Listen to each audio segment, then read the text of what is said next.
Good evening, everyone. Welcome to another edition of The Gray Area. My name is Mr. Bennett. I'm joined by my partner, as always, Grooming in Reviews, a.k.a. The Ghost of Sparta, a.k.a. Peter, a.k.a.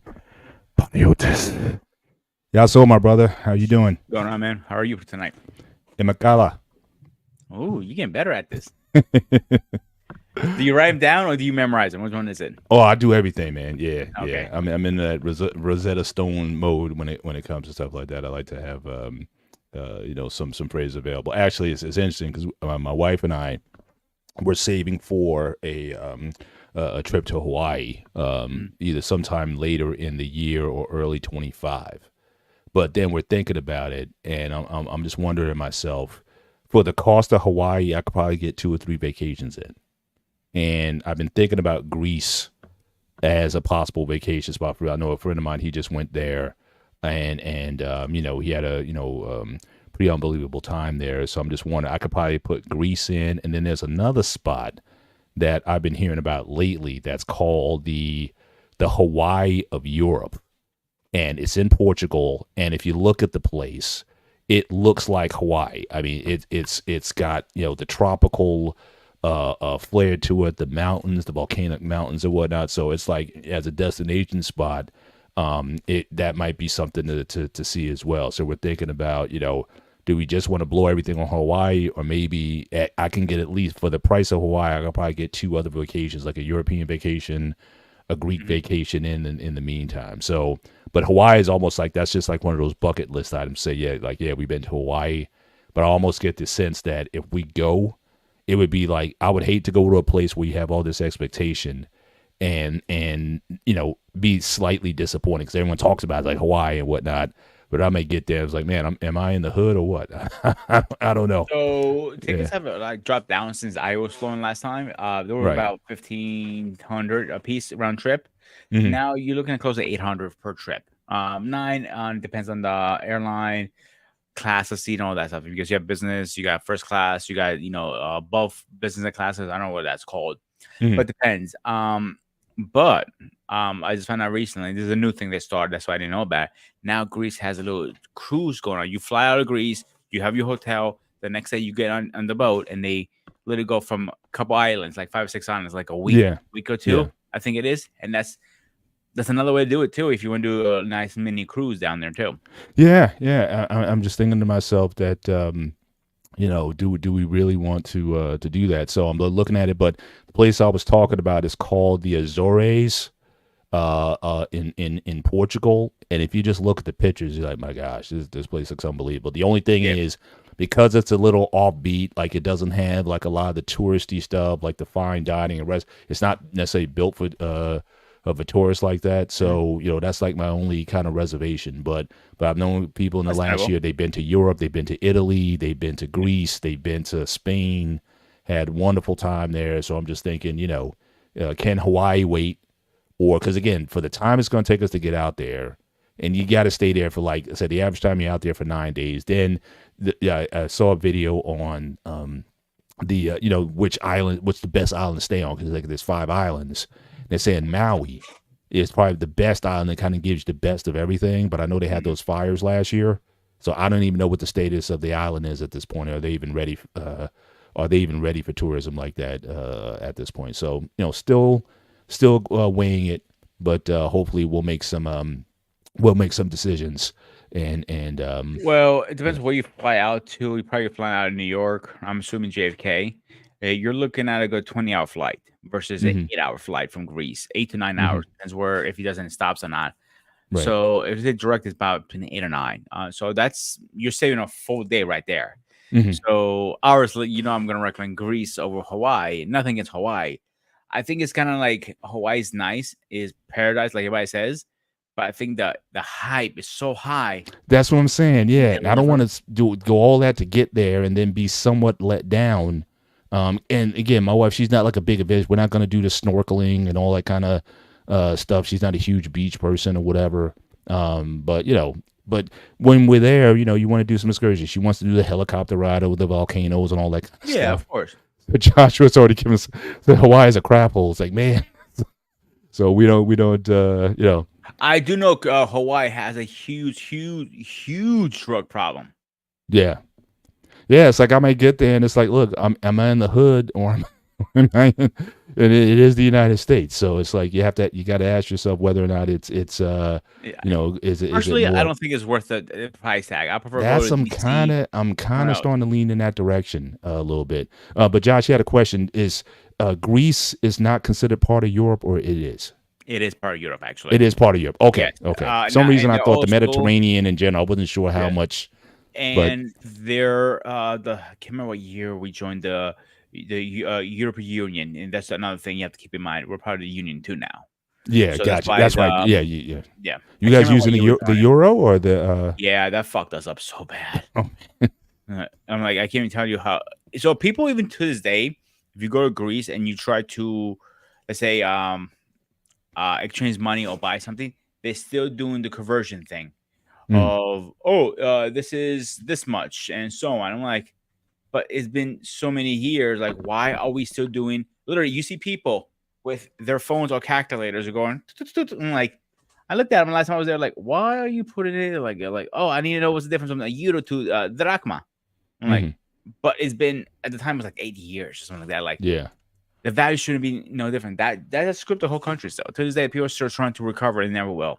Yeah, I just dropped in the chat that that Azores spot up in Europe that I was checking out. So, if guys, want to check that out? Just want to say salute to the chat again. Joshua Jones again. Thank you for dropping through and hanging out with us tonight. Just to give everybody a heads up again, our call-in show, or maybe should I call it our smoke show, is next Sunday. So again, I know you guys have been holding out for a long time. Joshua's like he's got a whole note full of points he wants to get back on us on. So definitely feel free to join us next week as we get into that show as well. But again, thanks for coming through. Thank you, Stacy B79, always supporting us. Alexis from Texas, thank you for coming through. And again, for all the moms out there, happy Mother's Yeah. Day. Hopefully you enjoyed yourselves. Hopefully, if you got older kids, hopefully they took you out. This was cool because tonight, like we went out, like, okay, well, you guys are paying for dinner, right? So like, my youngest is 21. So I was like, you guys paying for dinner. I'm just here for the ride tonight. So it's like, it's See, good when I have PTSD from Mother's Day's dinner. Explain to you yeah. why. I worked at a bar called Pocono Brewing Company. The hmm owner said to us, like, I got a great surprise for all the mothers. I go, oh, okay, cool. Are you getting flowers for everybody comes in? Cake? What? He goes, a free buffet for every mother. Like, what? Like, you're pulling my leg, right? You go, nope. hmm It got so busy in there. I could not keep up. I will literally, we shut down about 12, the kitchen. We shut down at 8 because we ran out of food. We had nothing. I hmm mean, the first time I seen a restaurant completely burnt. Not, I didn't even have pickles to give out. Right. That's how bad it was. Wow. Yeah. Wow. So my I hear you. PTSD is high on that. Yeah. Embrace the grace. Again, thank you for stopping through. Again, happy Mother's Day to you as well. Hopefully you enjoyed your day. Good to be with you guys tonight. Again, if you see at the bottom scrolling our accounts there, if you want to drop us some love in our accounts, you can certainly do so. But even more importantly, if you want to support the network, again, drop us a Cash App, or as I said, to the network, make a contribution to the BMU network, so we can continue to do these broadcasts and really support the network. Even consider becoming a member of the BMU network. Certainly, we greatly appreciate it. But tonight we're going to get into colleges and universities tonight, and I'm glad that you brought up the topic. And I wanted to kind of start off by saying, or asking, like, do you know like the difference between a college and a university? I know a lot of times we used to change the terms interchangeably, but have you ever wondered like what the major differences are between the two? I really don't know, but if I had a guess, I'll say a university is run by a state and college is private. Am I wrong? No, either one can be a private or public institution, but the Mhm. main difference is usually for a college, usually they can offer a 2 or 4 year program. Universities, for the most part, they offer 4 year programs and advanced level programs, master's, PhD type of programs. So that's really the main differences. But yeah, you can have a state, a college or university. It could be private or public.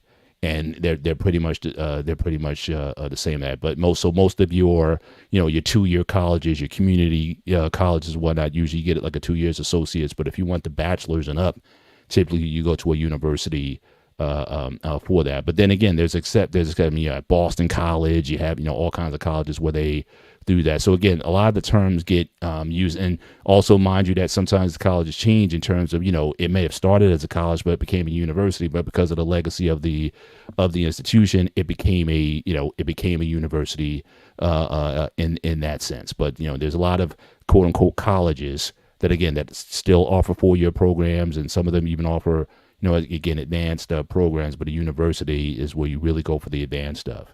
And so I thought that was interesting. But one of the things when I was doing a little research for the show, the first thing I would ask myself was like, what was the first or amongst the first colleges and universities ever? Like when did the institution even start? Especially when you use the term institutions of higher learning. So again, before we even started to codify these names like colleges and universities, what were amongst the first to sort of be on the map? And so I kind of identified some, and obviously certainly you would certainly be familiar with some of this, because I know some of these places originated or certainly where Greece had a major effect on how some of these got started. But there's a lot of sort of quote unquote ancient universities or institutions of higher learning that's out there. And so I thought that was just interesting in my deep dive. I just tried to share, I don't know, Dave, if you're in the background, I just tried to share a slide. I don't know why it's not, if you can get it to come up for me. There we go.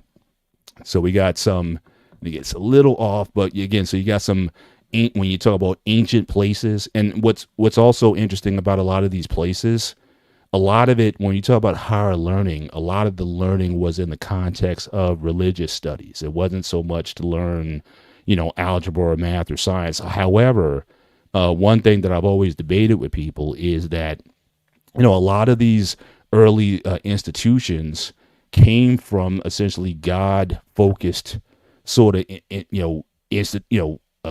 basis. Like, it's like in terms of learning about God, you kind of had to learn about a lot of these other sciences in order to understand God to a large extent. So I never quite understood why we put the separation between being educated and being godly or having a faith.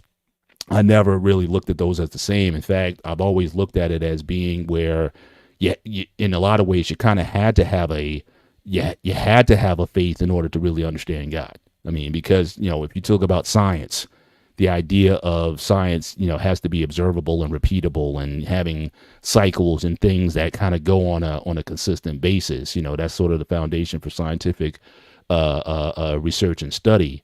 And if you believe that there's a being out there, for lack of a better word, that is sort of keeping everything kind of going in a certain direction or whatever, it helps you have a greater understanding when you're studying these things, that you can have some consistency overboard. So I never in my life made that distinction between college and or being educated and being a person of faith. Also, I think those two can certainly coexist with one another. But the narrative a lot of times is the more educated you are, the less religious you become.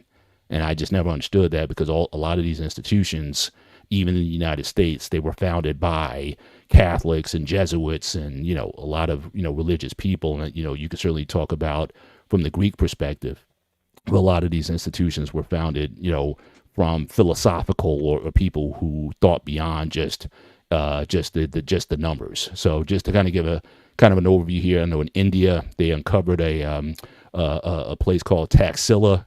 This was around 600 to 500 BC, which was discovered to be a place of learning. In Egypt, there was this Per Ankh, or House of Life, which basically was a training ground for the pharaohs and for a lot of the religious people at the time, around 2000 BC. But probably the most famous place is in Alexandria, which I'm sure, Groomy, you would know about Alexander the Great. Mm-hmm. Certainly built that library there, and that was at the time, that might have been the place in the world. That place had people from all over the world coming there to study. And unfortunately, I believe it was Julius Caesar, I believe around 46 BC, who essentially, I think he started a fire or something like that. I think a lot of the library got burned down. Yeah, that the Romans burned it down. Yeah, yeah. I mean, that's a trap. I mean, I mean, think about. And I think about this a lot, especially, and this is going back a couple shows ago when we were talking about war, or history, and we were talking about like how wars were fought and how a lot of those wars were total. In that the idea was to sort of destroy your enemy, and think of like what's been lost oftentimes. So again, the fact that Alexander the Great built that library to the point that you had raised earlier would be that he was pretty lenient, or the fact that he didn't just destroy the place. Yeah, he wanted to keep and conquer. Yeah, he took over the politic part of it, the best way I can put it, the money part of it. But he didn't say if you were a Muslim, go now you got to convert to Orthodox. I'm just using that as an example, of course. Or back then they believed in the gods. You have to believe in our gods. It was not. He wasn't detailed. He was a conqueror and a dictator, but he wasn't like, he was soft at the end of the day. He was like, okay, you believe in what you believe. I don't care. As long as you're under my flag, under my rules, under my laws, you can believe what you want. Yeah. So, but that was such a great place. But I just think about where humanity would be if we, because think about it, when you had like institutions like, again, the library in Alexandria, how much knowledge that was accumulated at that time that then had to be relearned. Because again, Europe went through that dark period, that dark ages or whatever, and a lot of this stuff, it wasn't until like the 1400s, 1500s or whatever, when a lot of this science had to be kind of rediscovered again. And just think of where we would be if we still had that to go off of. I mean, we might be, I don't know, we might have lunar stations on the moon or Mars or whatever. We could have did that maybe hundreds of years ago. You never know. Here's a theory I have for years, and I still have it. Again, I have no proof behind it. It's a theory I only have. Maybe we're not ready to know about those books, and they're not really burned. They're just hidden away. Possibly. Yeah, because possibly. Stuff. But the only thing I want to touch base before we move too forward, which is 370, 387. So it was another school open in Athens called the Academy of Athens. He was founded by Plato. Yeah, I got it here. Yeah, it's number 4 under Greece. Okay. Yeah, so the Platonic University, or the University of Athens, it was in 387 BC. Then there was another school, the Periopatic School, after Plato. After that one was founded 337. In fact, it wasn't Plato. I forget who the guy was. There was a guy who came after Plato who founded that school. But even Joshua made the point earlier, like a lot of the terms that we use for schools, a lot of that originated from these Greek schools. So again, like terms like academy, lyceum, gymnasium, museum, a lot of that came from a lot of these institutions. So to his point, how Greek education certainly is greatly influenced, certainly Western education is pretty evident with these institutions for learning. And again, you couple that with, again, the library in Alexandria. This was a place that drew people from all over the world to gain instruction. So again, to that point, again, what a loss when you've had these institutions that didn't survive time. That was there. But you want to continue? Yeah, I want to add one more thing before we sure our head. In 1837, King Otos, he opened the first modern now, quote unquote, university, the University of Athens, actually. And funny fact, like you probably walking by it most of the times, like myself, and didn't realize it. Because it's just right in the middle of Athens, it's just another building. It looks old and historic, so you don't connect the dots. And now, like I got older, and like, I wonder what this building like is a school. Like, what is a school? And like, I walked this over 100 times back and forth as a kid. Right. It was a school. Right. I hear you. And around what time? What year was that? 1837 was opened. Okay, so that's pretty recent in time. Because I had another slide here that goes over. These are some universities that are in existence that are still going. So the first one, again, University of Bologna in Italy, 1088. You got the University of Oxford, It's debatable when time it started, either 1096 to 1167. You have Spain. So you see a lot of these universities started like before the 13th century. The oldest one in Europe, in Egypt, Al Azhar, in terms of like a university as we know it today. Again, we had, as I said on the previous slide, you had that University of Higher Learning, that per Ankh, that was, certainly a couple millennia earlier. But as far as anything resembling sort of a modern university that is still in existence, Al Azhar in Egypt, 970 A.D. Just to show, the drastic contrast. In America, our first university was Harvard in 1636. Just for my own personal note, certainly the first HBCU in the United States, because again, for the longest time, black people couldn't really go to college, let alone even be allowed to read.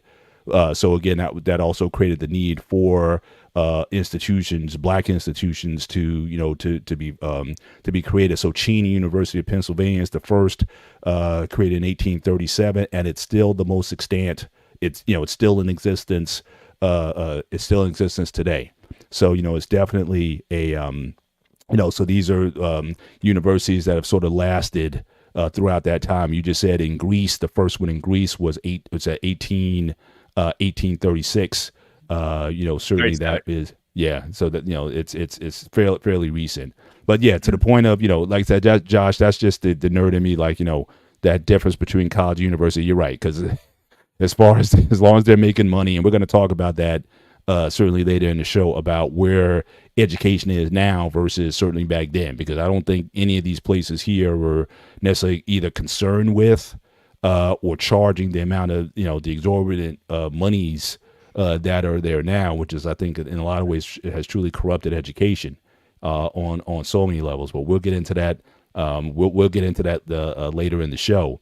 But just my own personal note. So again, shout out to Black Man for putting the Rutgers banner on the on our title slide tonight, and just wanted to give just some perspective, since I am an alumni of Rutgers University, the first black students to be admitted at Rutgers University. So again, James Dixon Carter, 1892.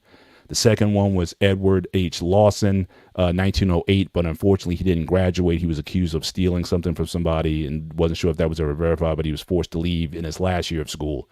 He was forced to leave. And then arguably the most famous alumni of Rutgers University, in which many of the institutions at the university are named after him, Paul Robeson, graduated in 1919, Phi Beta Kappa, certainly head of the football team there. So again, his presence at Rutgers is very much felt there. And for my first day of being there, we got to know who Paul Robeson was, a pretty dominant figure, certainly at the university.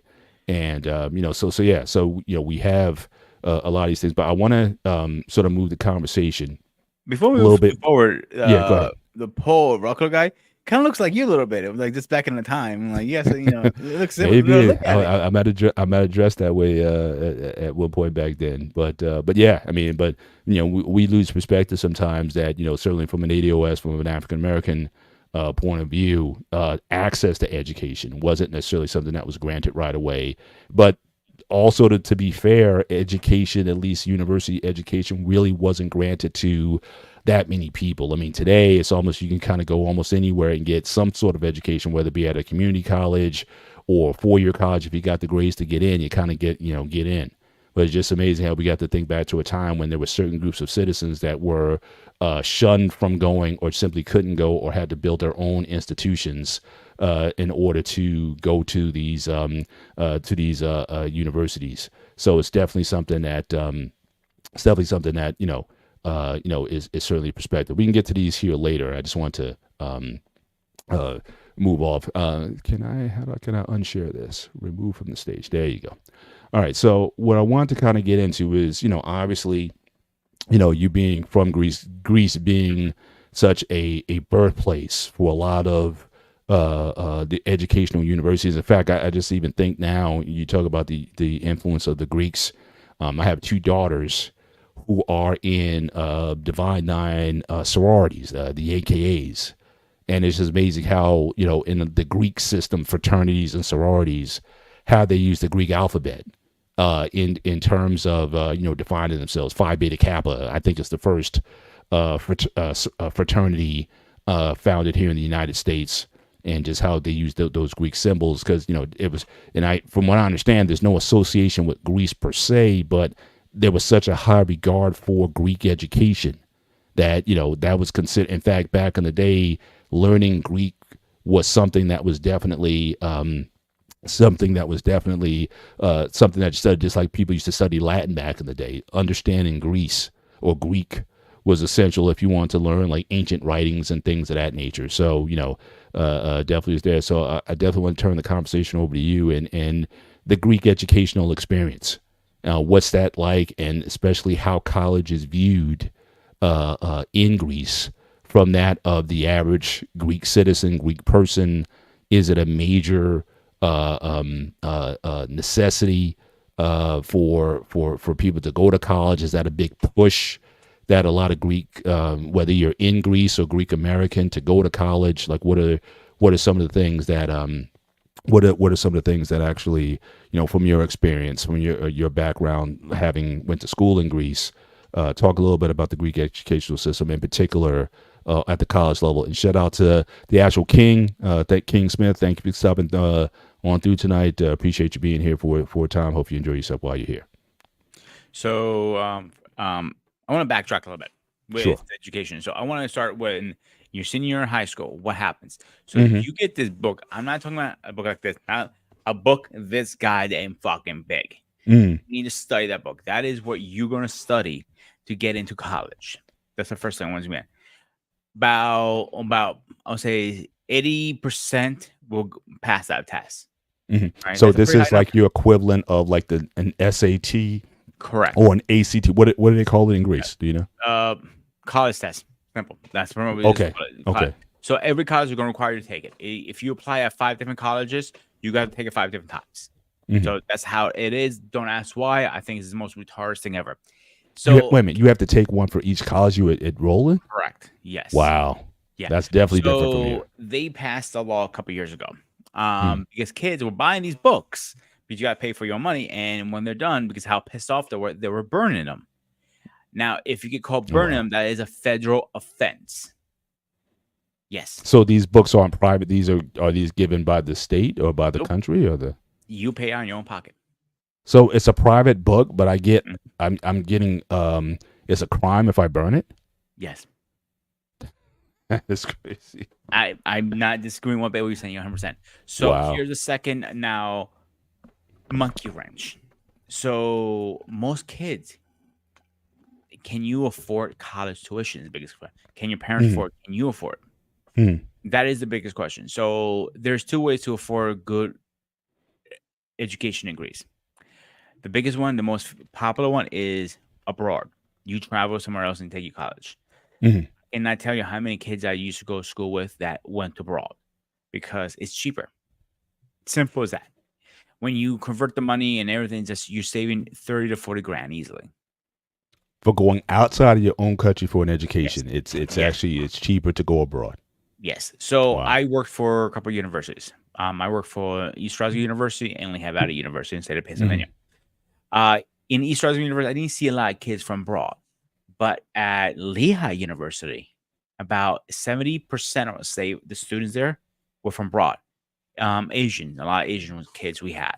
And I was very thrown off a little bit with that experience because I had a different experience at ESU, East Stroudsburg, because I didn't have a lot of kids from abroad. I had none, maybe 1%. Right. It was like a very small window. And then you had these kids, and the group of them was like I checked my glasses, like, did I get my perception check? I was like, I was amazed how many kids are actually coming out to the States to education for overseas. So I don't understand why. Again, this is the business part of the schooling. Is why is it such a big difference nationally? Makes no sense to me. Yeah. I mean, some may say it's the quality of the education. In fact, I think I do have a slide. Let's see if I can bring the slides back up if I can show this again. Let's see. You're the tech guy. Yeah, I'm trying. I just said share, so hopefully it'll come up again soon. Again, David, if you're in the back, if you could help me get that up. Or if you're just There, not sleeping. there. I hope not.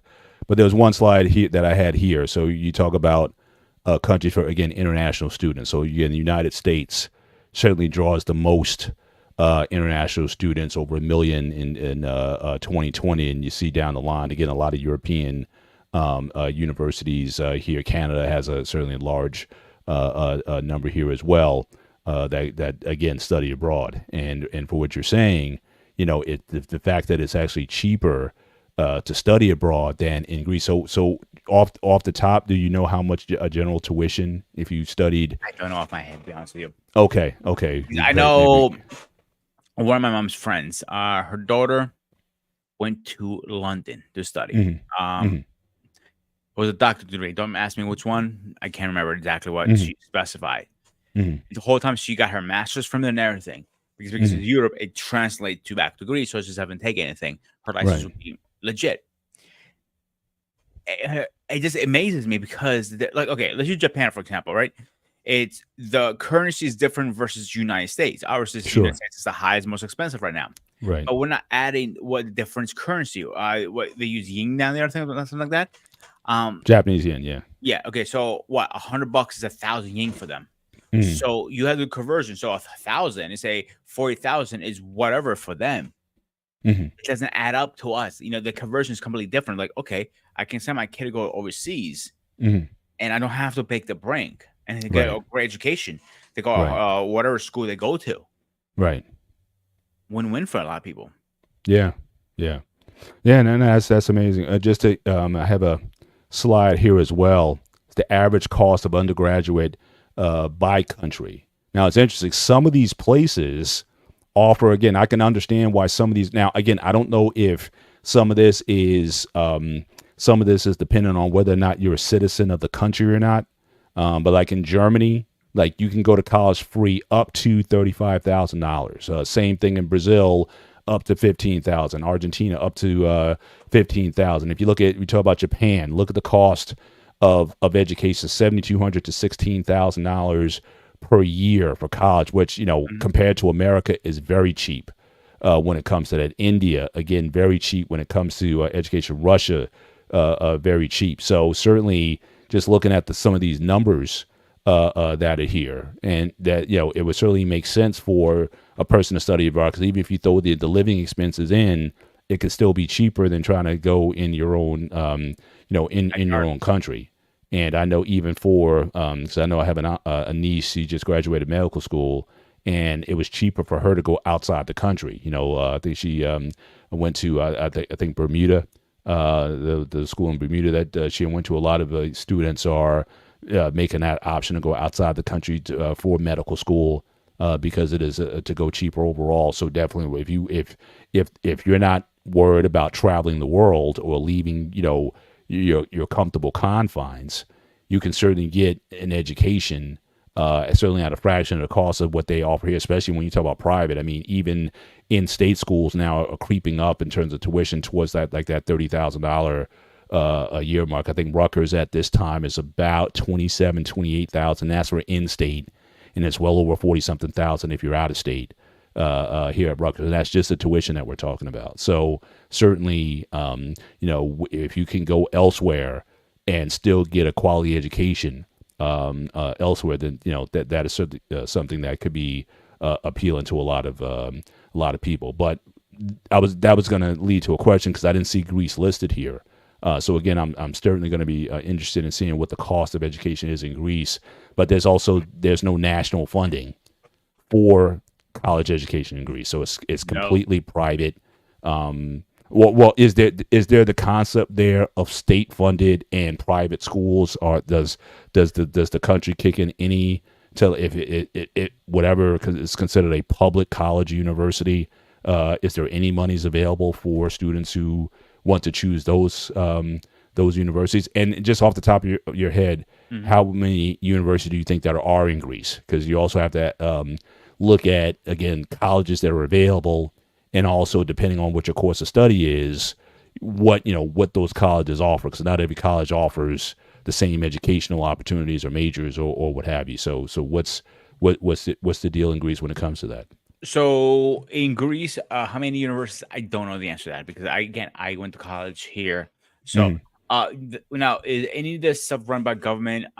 They have a board hours and all that stuff. They have a like a Northampton kind of thing, like a community college kind of thing.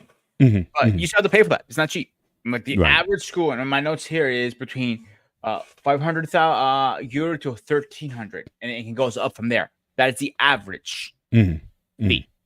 So convert that in American, you're looking at close to 40 or 50 grand A year to go to school 1 in year. Greece. So Yes. again, so just to that slide I was just No showing, dorms. when you got Keep that in mind. We don't have dorms in Greece. really. Yes, no dorms. So get out of here. You rent an apartment So or again, so whatever. you're commuting to go to school, and if you're commuting, then more than likely you're gonna go to a school that's in your area. So if you live in Athens, you're probably gonna go to a university that's in Athens or another part of Greece. You're gonna go there. So again, your options are gonna be limited in terms of your ability to move around. Like here in the United States, a student, if they have the means, they can basically go anywhere. Anywhere I can go to, I'm in New Jersey. I can go to LA, West Coast, UCLA, any school that I can qualify to get in. I can find the means or ways to get there. Especially with scholarship. Now let me ask you about scholarships. Are those available to Greek people? To apply. What's that? What's a scholarship? The scholarship. I'm being Money. sarcastic. I'm being sarcastic because that's what they're gonna ask you. So in Greece, what's a scholarship? Like the only time you get a scholarship if you're overseas, like a basketball player, football, Right. Yeah. like that. Yeah. But in Greece directly, I have never heard of it. So Could they have it? Yeah.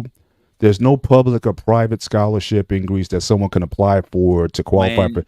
You could be the smartest student in Greece, and there's not money available for you to go to a school in Greece. If you want to stay in Greece and go to school, there's nobody there, whether it be a private funder or a company or even the like I said, the country that will offer you money to say, hey, stay in Greece.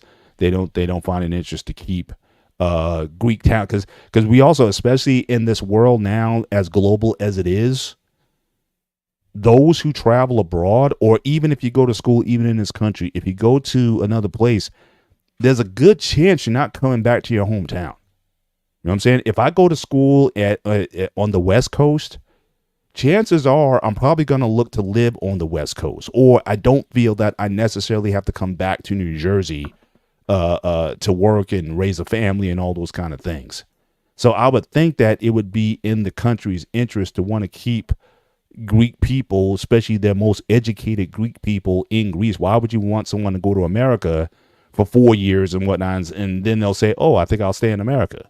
I mean, it's almost like that's a drain of resources, of intellectual resources, that I would think there would be a national interest in trying to keep those people there. At least, that's how I think about it. So I just look up the statistics of scholarships. The scholarships are a more newer thing that happened in the last maybe 10 years in Greece. I would say maybe a little more. When I was in Greece living as a child, scholarship wasn't a thing. You always paid out of pocket that I know of. Now, Mm-hmm. the percentage of you getting a scholarship is under 3%. That's how low it is. Mm-hmm. Here, I'm not sure what the percentage here. I know it's a lot higher than here than 3%. I would say like, if I had to guess, I'll probably say a little over 20 at least, a minimum in the United States. Mm-hmm. So by saying that, to get a scholarship is hard. And I agree with you. We should keep, as Greeks or American, keeps our smart people in our own country, except traveling. Like one of the presidents actually traveled to United States, got his education. He loved the States so much. He stayed here till he retired. And then he moved back to Greece. Then he became a politician because they kind of begged him pretty much, and Mm-hmm. become the president. And that's who he ran it temporarily to. They found a better, replacement for him. Right. Yeah. And that's the thing. Like people don't understand that. Like we hear this all the time from different people all the time. I know, oh, I can't afford school. I hear this all the time from people. I know how many kids say to me, like, younger and like, I asked, hey, what are you going to school for? Like, what'd you major? Like, yeah. They're like, I don't know if I'm gonna make it through because I can't afford it. I know a Mhm. lot of kids who dropped out because they could not afford it. So my question is, we always screaming. And this is goes to everybody. This is my question is too. Is we always are screaming. We should have a more affordable education system, but we Mhm. don't. Why is that? A lot of times, again, there's again, it's the cost. Obviously, I mean, It's a it's business. yeah. It's a business. That's Well, why. well, I think that's we're certainly probably millennia away because I don't know. Like I said, those libraries in Alexandria, whatnot. I'm not saying they weren't cheap because obviously you had to I think be of some means. If you're going from Africa to go to Alexandria or to travel the distance to get to a place like that, more than likely you weren't coming from poverty or whatever. I mean, you talk back, especially back then, it was the elites, it was the religious elites. Like I said, it was the Jesuits, it was those people who had means in order for you to go certain places. But at the same time, I still don't think it was necessarily that it had the capitalistic intent that it is now. That is Mhm. certainly making college, unaffordable for the masses of people.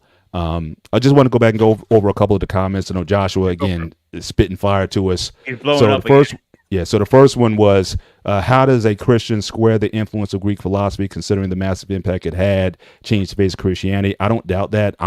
I said me personally, as a Christian, I never thought there was a difference between having faith and going to school or becoming educated. Because really where that comes from for me is in Genesis when God said to have dominion over the earth. That told me right there that we were supposed to know about the earth. You can't have dominion over something truly unless you understand it. So if I'm supposed to have dominion over the earth to extract its resources and leverage it, that means I have to learn certain things. I have to know about biology. I have to know about astronomy. I have to know about agronomy. There's certain things that I have to physics. I have to learn these things if I want to master the earth and extract from it from what I will.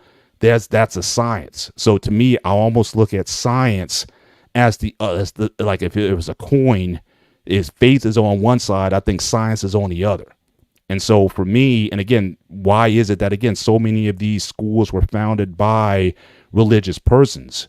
I think a lot of it has to do with the idea is to understand God. You have to kind of know how God works, at least in the scientific realms.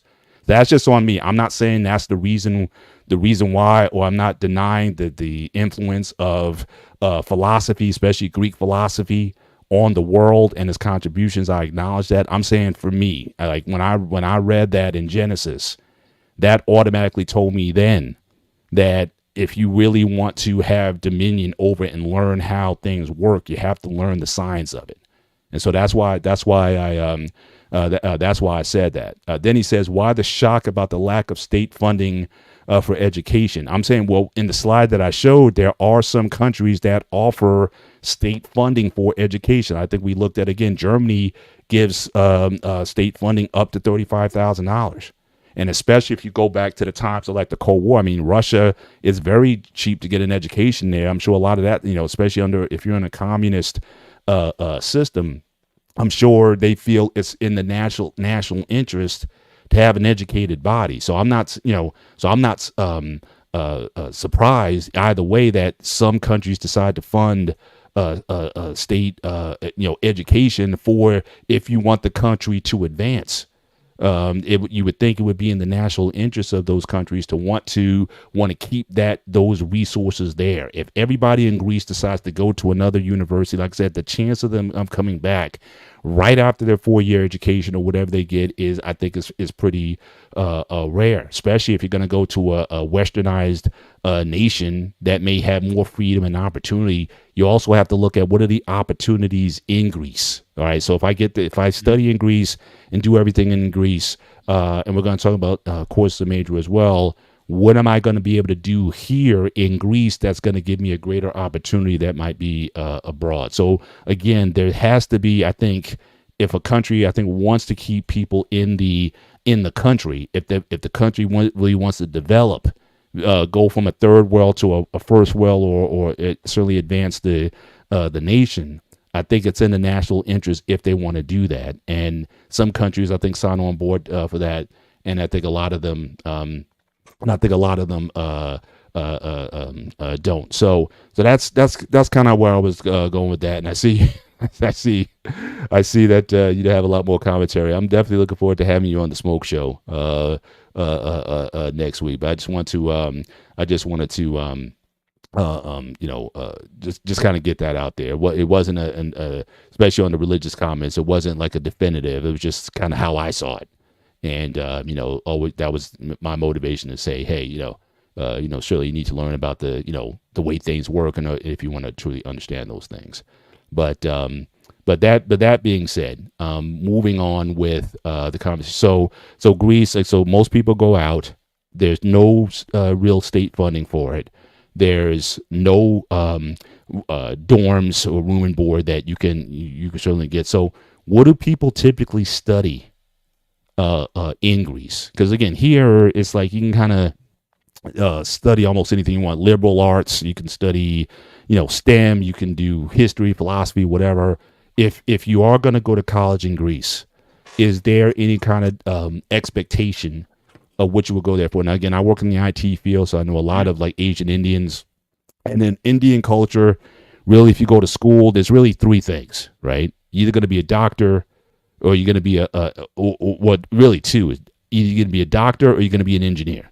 That's like the main. If you're trying to go to any other institution or go there for any other reason, you're not going to go there to study history. I mean, a family would, they disown you if you went and did that. So is there in Greece, is there some sort of national, like, okay, he's going to school, you're going to be what, a lawyer, a doctor, a scientist? No studies saying no, like former, like, okay, you gotta be a priest, you gotta be a lawyer, you gotta be this, you gotta be that. No, they don't. It's none of that. Like, you can go where, like, my best friend went in for IT. You know what I'm saying? Mm-hmm. Unfortunately, the name that was on his, because he went to a state-run college. The name is a big thing in Greece, Hill, because he went to school in Greece, and instead of the name, he can't get a job in his field now. So he has to waste all that time and money. Right. So for like my cousin, she went to get her major, her basics, English, reading, all that bullshit, right? Mm-hmm. Yeah. And I got a story behind that too. You're gonna laugh. She never uses it. And then she goes to me one day, goes, I think I'll be a chef. I'm like, no, you're not. You don't want to do that. I'm like, oh yeah, it's easy. You're gonna do it. Like, okay, you think it's easy? Go ahead. Yeah. And she got her first job overseas, and I got a first phone call that says, man, I know they're gonna be screaming at me. Like, yeah, that's a kitchen. What do you think is gonna happen? Right. Right. And like now she's a freaking just making salads. And like, right. that's well. Her, so let me ask you this: like, just okay. So you said there's no direction in terms of major. Well, what are considered to be the most respected professions in Greece? I know probably one of them is a priest. If you become an Orthodox priest, obviously you're going to be highly respected by the culture, and since it's 95% Orthodox out there, so I recognize that. But outside of that, what is considered like a noble profession that people give you respect for being one of those that I'm you would think would motivate some people to do that? I'm going to shoot from the hip. And I'd say if somebody, the most respectful one, I probably would say shooting from the hip again, something in history, because history's all over the place. History, okay. Yeah, it's something. So the story I want to mention before we go to ahead. So my cousin goes to me, she was in college, she was taking some courses. Like, hey Pete, why don't you come with me? We can hang out afterwards, get coffee, and like, yeah, sure, whatever. Am I allowed in there? I walked right into college, like nobody checked IDs, nothing. I'm like, to me it was weird because I always had my ID when I was in college. Yeah, for sure. Display my ID. I had to wear it around my neck. Simple. In the cafeteria is like a regular cafeteria that you go into, like an office building almost. So you don't have a food card or a point system. You just pay out of your pocket. I was in class. She was in an English class. So me being a fucking smart ass, the door's open. I'm like, I kind of creeped over and kind of leaned through it. So I want to see what they're learning. I'm just curious now. And the teacher turns around and she goes to me in English, can I help you? I'm go, no. What do you think this is? Greece? She looked at me like, your English is really good. And I'm going back and forth, back and forth. I go, Mm-hmm. I can probably teach you, young lady. I go to her, like, how old are you? I go, doesn't matter how old I am. Again, I had my beard, not that this long, I got a little shorter. I Right. had my hair shaved. And I'm going back and forth for her. And she goes, and I schooled her how to speak proper English. I Mm-hmm. schooled her how to read proper English. I schooled her how to spell. And she Mm-hmm. looked at me and goes, this is disrespectful. Like, no, it's actually not disrespectful because you need a better education if you're going to teach somebody the correct way, not the Right. wrong Right. English, the right English. Correct. I'm Yeah. not talking about slang. I'm talking about just Right. professional talking, like a Right. business style. Right. Right. Wow. Wow. So okay. So we got history teacher, Mhm. but again, a doctor. I mean, or Again, the doctor, lawyers, those are very high professions. Mhm. Greeks look at it like this. They really don't care which direction you go to, as long as you make money and you're healthy and you don't have to struggle. That's what they care about. End of the day, they pay. Okay. Well, let me ask you this. Then, is it Mhm. then more preferred that maybe the person just start a business? Then is like owning a diner or whatever business that you typically associate with Greek people. Is that something just as highly regarded, whether or not you went to school or not?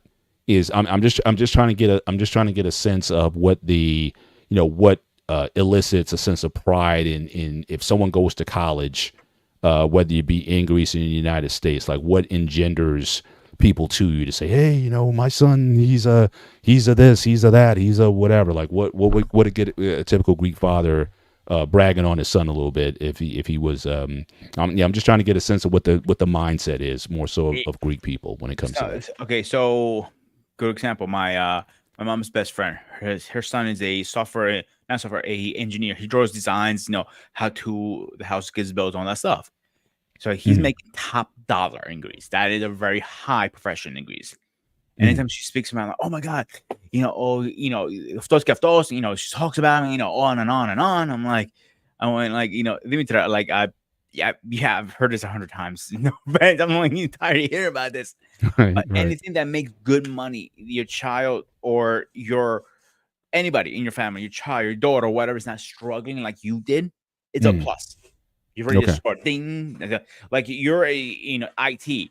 Like, okay, what can your daughter do better than you? Maybe she can be a project manager, makes more. I'm just throwing things out there, obviously. Mhm. Mhm. And it makes more. You were making 80,000, she makes 150,000. To you, that's a check. It doesn't matter what she does, as long as she's happy with what she does and makes good money. That's what counts. Mhm.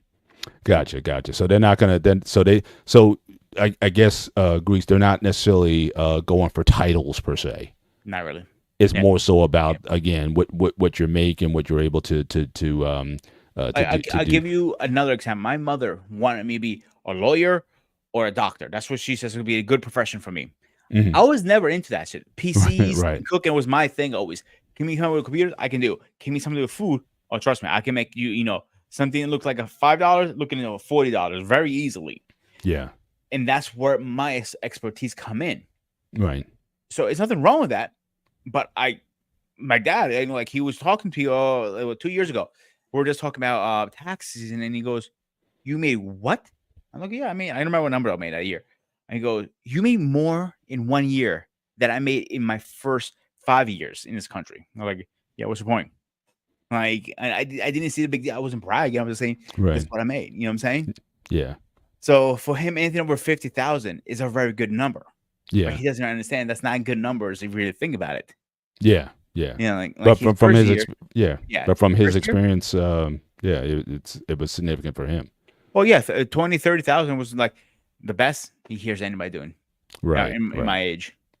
Gotcha. That's it. Yeah, that's good to know. And I think these days, because Mhm. I definitely think, certainly in the United States, especially in my culture, I think we're doing a little bit of a reset when it comes to the college route, so to speak. So I'm Gen Xer. So the thing that was just drilled into us growing up was go to school, go to college, get a good education, get a good career. That was just drilled into us from the baby boomers who maybe got a taste of that coming out of, and it was interesting that I had another. I was looking at other spot that has some really good information. In fact, I think I'll drop the link in here for also the crowd here if they want to take a look at it. But it's basically a lot of these college statistics, and obviously we know that not everyone goes to college. I think for 2-year schools, the average graduation rate for a 2-year college or a community college is about 30%. The graduation rate for someone going to a university, and that's over like a 5-6 year period, is like 52%. Okay. So not everyone graduates from college to begin with. So that's certainly something that you have to factor in, especially when you consider the money that you're paying to go there. But not everyone's going to graduate. But in prior years, not everybody had, again, the resources or even thought about college. I think what really happened, there was an event that happened. I need to cite the source. Talked about after World War II. The number prior to World War II, the number of people who went to college, men especially, was very low, probably under 25% that went to college. When the GIs got back, you had 7 million GIs got back, and two things that the government did. Talk about state funding. Two things that the government did. First thing that they offered was FHA, was founded after World War II. And that allowed, obviously people to buy a home at a reasonable interest rate. The second thing they gave is the GI Bill after World War II, which allowed a lot of American GIs to go to school. So the fact that you could go to school, get an education that the government would in part help to pay for, and buy a house at a reasonable rate, using your FHA, that those two actions alone, which might have been the last time that the country ever invested directly in men, because obviously most of the like I said, most of the country didn't have access to education like that. That built the middle class of America. So that middle class that everyone's talking about, the baby boom, and why you had that boom in because again, if you can make money, if you can buy a house, you can get married, and you can have kids. And a lot of kids. And so the baby boom era, probably, in part funded by the U.S., it was probably the last time that the U.S. actually invested in men specifically. Because, again, the overwhelming majority of the soldiers were obviously men.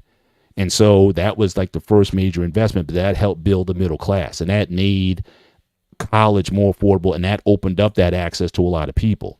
And so I think with that baby boom generation, they then pitched that to their kids to say, go to college, get an education, get a good job, and you'll be successful and that sort of thing. So that was drilled into us. But I can tell you, in recent years, just given the cost of education, let me see if I can share this. This slide again, if I can get this to come up. It's the last slide back there. The last slide I didn't get a chance to show. So we already know about the costs, again, of going to school in some of these international places. Like I said, in the U.S., it's certainly very high to go here. But you also see the skyrocketing costs of schools for over the last 50 years. So if you look in the 70s, 71, 72, it was under $5,000 regardless of the institution. But you see over time. Now, when I first enrolled at Rutgers, my first year at Rutgers, full room and board, everything, meal plan, the whole nine, was about $7,000. When I graduated in 1991, it was about $9,000. And you can see here how it's just skyrocketed, especially in the private school areas. It's gone uptick to a large extent. I know guys who go to, if you go to Notre Dame, if you're out of state, that's $80,000 a year. Wake Forest, about $60,000, $70,000 a year.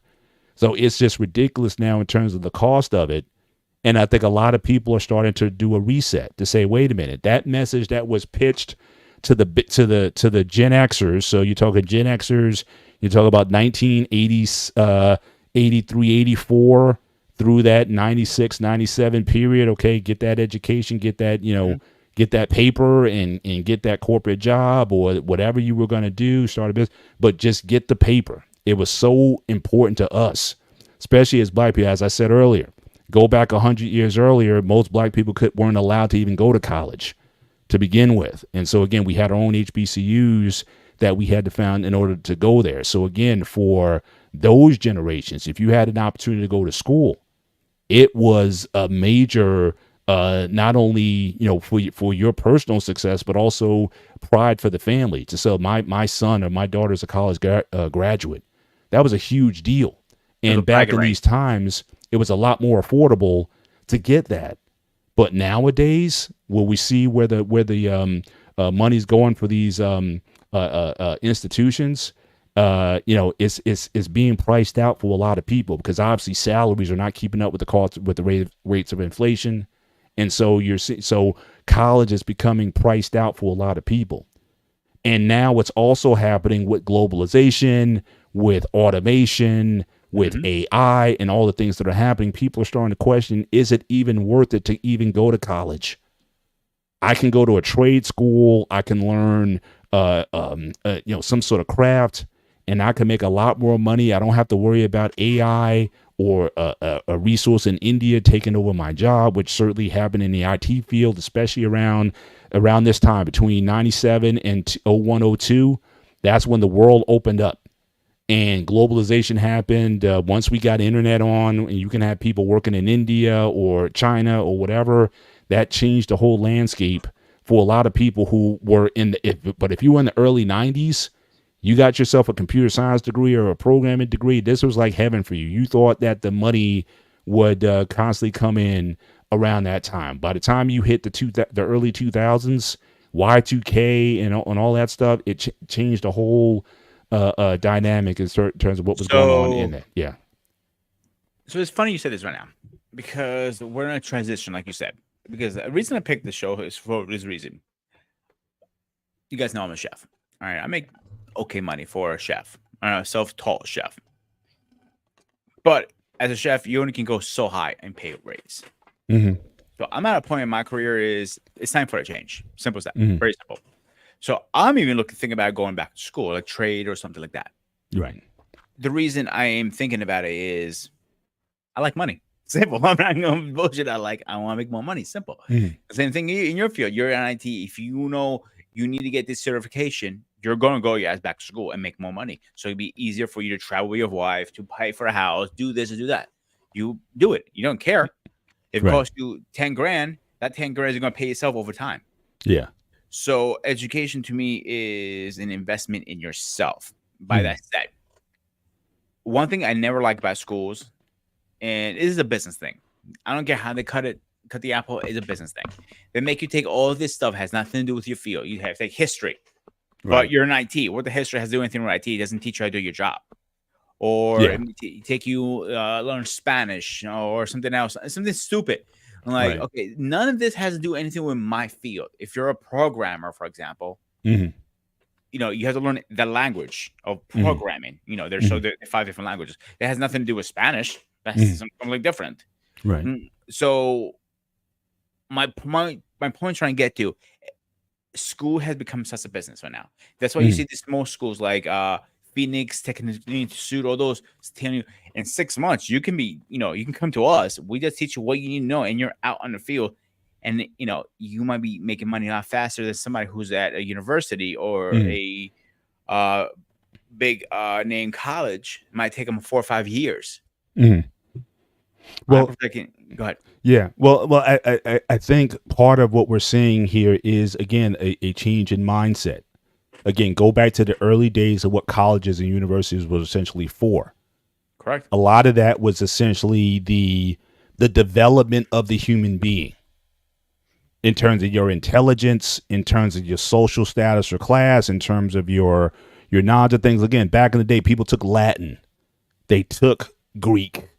So you can learn the ancient texts and the wisdom texts and books. Again, a lot of these colleges were for, again, religious study and edification. So I think that back then, like I said, especially in my day or even in days prior, it didn't even matter so much of what you were going to school for because of the affordability. The thing is, as long as you have a college degree, it didn't matter. In fact, my wife, she used to work at I think it was AT&T or something like that, and the master. It didn't care. They didn't care what your master's was. They just said just get a master's degree, It could be in general studies, whatever it was.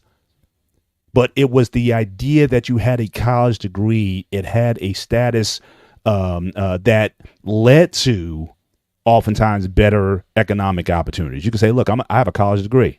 What degree? It didn't matter. Well, if you did basket weaving, that may that may matter. But I'm just saying. But as long it could be art history, philosophy, whatever it was. I mean, these disciplines that back in the day were considered important because, again, it was about the elevation of the human being. Again, higher learning. But now the world has become so specific in terms of what the demands of the work industry are that, again, nobody wants you with a degree in art history or English literature. Yeah. Unless you're going to go maybe teach middle school or something like that. I'll give you a better example. And yeah. I know you're in IT, and I think you're gonna agree with me. I know two people who are in IT, very good guys. They've never stepped foot in a college. They got certifications because you really don't need to go to school to be an IT guy Exactly. That's what I'm saying. And around this time, around like I said, the mid '90s, I think things really. I think that's where the mindset really started to change. And people started to think differently about, especially when you talk about, again, the economics. Think about in the 70s and 80s, like go back to any time, how much to buy a house in the 70s. I think I read a stat, it was like $26,000 to buy a house in the mid 1970s or something like that. Again, the fact that everything got more expensive meant that you had to have a greater sort of cost analysis in terms of where you put your money. So again, if I'm going to go to school, now back in the 70s and 80s, it may not have mattered as much. Now it does. In terms of what I'm going to be paying versus what I'm going to be getting back. And I think that's something that for a lot of people say, yeah, I'd be better off just learning the technical skill. I don't care about literature, like you said, Spanish. I don't need all of that to be a well-rounded person. And the thing is, even companies started doing that. Like I said, back in the day, those old companies, AT&Ts, IBMs, they just wanted you to have a master. If you want to move up in management, they said in fact, they would even pay for you to get a master's because it sounded good on your resume. Now it's like, we just need people who can do the job. And my biggest surprise was when I got into the field, how few people had a computer science degree. You had people who had English degrees. They had engineering degrees. They had, again, literary degrees. But they saw, especially around 96, 97, when the internet came on, it exploded so quickly. The jobs and the opportunities were such where they just needed bodies. If we were going to wait for the schools to get up on where the technology was going, that was another thing. When I came out of school, I was woefully prepared for the industry because the programming languages were changing fast. You had C++ and JavaScript and everything. The colleges and universities, they were using computer programming languages that were retired like 20 years earlier, which is ironic because that actually manifested itself in 2000. Because in 2000, you had all those old banking programs that were made in Fortran and COBOL and those old languages, and people weren't even, they weren't even hiring those jobs, but all those old computer systems ran on that.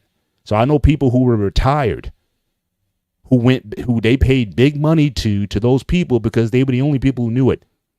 But even in school, you were still learning programming languages that were obsolete by the time you got out.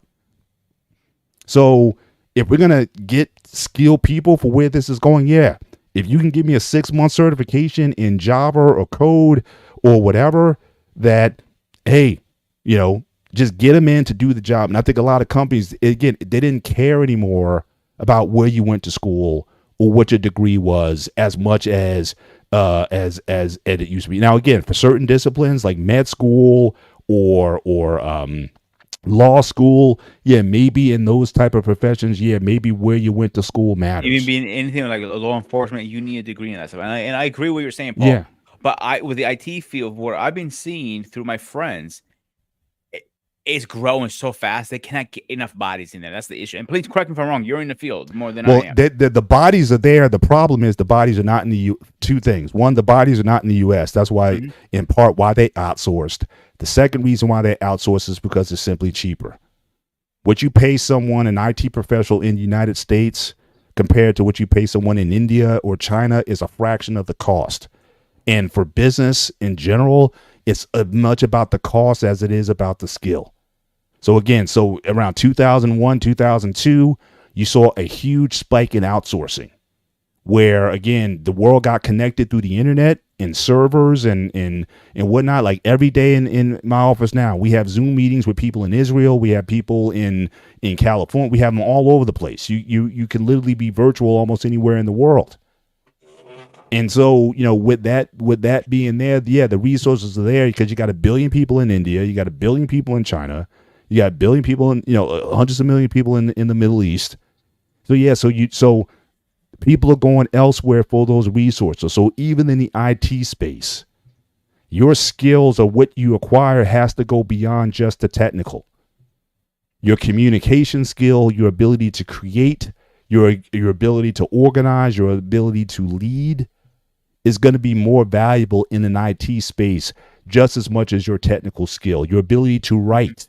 That's why a lot of people who majored like in literary fields are doing well, because they found jobs creating business requirements and books and technical requirements. Because again, because communication can mess up your deliverable, from a planning stage to a deliverable.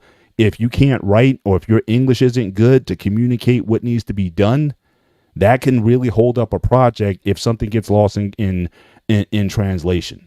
So for a lot of people, where you apply yourself within the IT space changed. And nowadays, the only way to stay ahead of the curve is to, again, find out where things are going. So people are getting into data analytics, they're getting into AI, they're getting into all these different new fields now. But again, it's a constant catch up. You're always catching up to something. By the time you get proficient, it might be a year or so, and then you're off to something else. So let's say whoever's watching our show tonight he's curious, he wants to get in IT. Would you recommend him getting in that field, or tell him to go a different route? I may recommend that he gets in, but again, I would give him the skill. Again, one, you have to know where the trends are going and go there. All right. Second, you have to work on these other soft skills. Like I said, communication, writing, creativity, project planning, the ability to lead teams. Those are going to be just as important in the field as it is your technical skill. If you just want to talk about technically, yeah, there's people in these other countries that could probably do what you do just as good as you do it for a lot less money. So it's not the field that it was in the past. And that's the case for a lot of fields where IT and AI is essentially Xing out a lot of these jobs. So just going back to the point I was saying earlier about people are doing a reset in terms of whether college is worth it. Should we go back to the trades? Because what is popping today is being a plumber, is being an architect, is being an electrician. I mean, I've had so much work done on my house over the past 5 years. I get an electrician to come out. He charges me almost $1,000 for like a 30-minute repair. I mean, just the outland. If a pipe busts or a water heater breaks, I get a guy out here. It's money. And that unless they build a robot that can come and do that stuff, which they might be working on, but I'm just saying until then, the trades might be where you're at. And it's interesting, the perception, because I talked about back in the 70s and 80s and the early 90s what a degree meant to people and how it reflected on you socially. That's why I was asking you earlier about how Greek people feel about certain educational fields or what have you, or even the school that you go to. So again, the Harvards and the Yales and the elite schools, they were always considered the upper echelon schools, or even in high school, right? If you went to an affluent high school, depending on where you live, you thought that you were getting a better education. And those who went to like vocational tech schools, VOTech, you were considered like less intelligent than those who went to a traditional school. Because in VOTech, they were teaching you auto mechanic. They were teaching you CAD and 3D drawing. They were teaching you plumbing. They were teaching you electrical. They were teaching you metal shop, welding. They were teaching you all those skills. but we had a perception in our minds in terms of how we thought about those people. The grease monkey, right? The mechanic used to be called the grease monkey back in the day. Now you got these cars that are so technical now. It's like, yeah, it's almost like you need a college degree to work on these cars. So here's my little pushback on this right now. Okay, Mhm. so I originally went to school for auto repair mechanic, in other words, grease monkey. All right. So how much money you gotta drop in tools for the first 10 years? You're not really making any money in the first 10 years because Right. you're dropping tools all the time. Right. So if it wasn't the tool part, yeah, you can make decent money in mechanics. But I've spoken to master technicians. He goes, listen, to be honest with you, he goes, I didn't start making money, real money to survive on till after I'm 45. I was always buying tools. Okay. And when I was buying tools, I was, doing other things, going back to school to get a certification because this dealership wanted me to be certified through Mercedes for some weird reason and stuff like that. Right. But I was still, the only pushback I say on you though is, again, compared to, let's just say, a standard in-state education of say $25,000 a year. Yeah. All those tools that you bought over the years is still in total over $100,000. Or did it? Oh yeah, it was over 100 easily. For tools? Yeah. Like one Wow. tool, the toolbox alone, it costs you close to 15 easily. Mm-hmm. Yeah. So what else are you spending on then? Like air tools at the time it was air tools. Now they're like electronic air tools. Tools are expensive. You get but you're talking but you're talking about starting your own. So my own what? Like shop or whatever, right? I mean, to work in a at an auto body place or a mechanic at a shop or whatever, you have to buy your own tools in order to be there. Yes, they don't provide. The only thing they provide is scan tool. That's it. And some places that require you to have your own scan tool. Very, very few places, very small places, but most places will require you to have your tools. Like I have never walked in a place that's okay, here's your tools, and you just be careful. No, you have to have your own tools. Like if you could look at Snap-on, I'm actually on the website right now. Trying to figure out. So some of these tools they're not cheap. They are not cheap at all. Like Snap-on usually is one of the most best known because they're how thin they are, easy to get in tight corners and stuff like that. And so are you then technically are you an employee of whoever you're working for? Because it sounds like to me, if you have to shell out for your own tools and equipment to work somewhere, it's almost like you're an independent contractor more so than a W-2 employee. Or do they even do W-2 in that? Because I'm thinking if you're working for a W-2, you think there's going to provide you with the resources. You just need to provide the skill in order to do the job. So from my personal experience, when I was in the field, haven't been in the field in years, but when I was in the field, I was getting a W-2 and everything. And they want to know how much money you have in your tools. I'm like, and I looked at it. I'm like, what does it matter how much money is my tools? And it goes, in case of a fire, and a shop literally burned down like maybe 2-3 blocks from here. And they got reimbursed for all of that because of that reason. That's interesting. Wow. And here's the worst part about buying tools too. A good part about Snap-on again. All right, you cannot get them offline. You have to get them off a truck and have an account with a guy. So because it's just been that's how it's been done in the field for years. I don't know why it has never changed, and that's my curiosity. I guess I want to say it has never changed for that reason. So sometimes you might find some ads on Amazon. If you're lucky, but not rarely. Like Craftsman is another company that people go to. Like I know Craftsman. Right. Like I'm looking right now. Like for a very cheap, very basic. a small toolbox, and you're gonna outgrow that in probably in a couple weeks. It's $200. A Snap-on Air ratchet, you're looking at over $1,200. That's not even the sockets. Right. But it's one thing, but it's interesting what the one thing though your guy said is that you don't start making money until 45. Yes. But at least there's a path for you to make money. I'm saying with a lot of these IT jobs, again, your ability to make money might be mitigated by the fact whether or not will the technology or the skills that you have, will they even be applied or will they even want you? Because it's still going to boil down the cost. And here's the funny thing. When I was in the field, that one they used to put me on jobs on electronic jobs, like a unit was going bad or troubleshoot it. You know what I'm saying? We had a computer just like this. I used to go to my boss's office, plug in a scan tool. It was different back then, obviously. Now everybody has a desktop or a laptop. I plugged it in, going to my boss and started working on it through his office. Half the time I was behind a computer because I was good at the electronic part of it. Right. And they used to just throw me those jobs. And he goes to me like, he used to cover and like Ken was one of my bosses. Like, Ken, what the hell's your problem? He goes, I'm trying to figure out what are you doing because I'm having a hard time figuring this out. Like, I'm used to the carbonators. I'm used to the old school wrench things. Yeah. Computer things. Like, there are over 90 computers in one car. And that's the base model I'm talking about. Yeah. Imagine how much these BMWs have now. Right.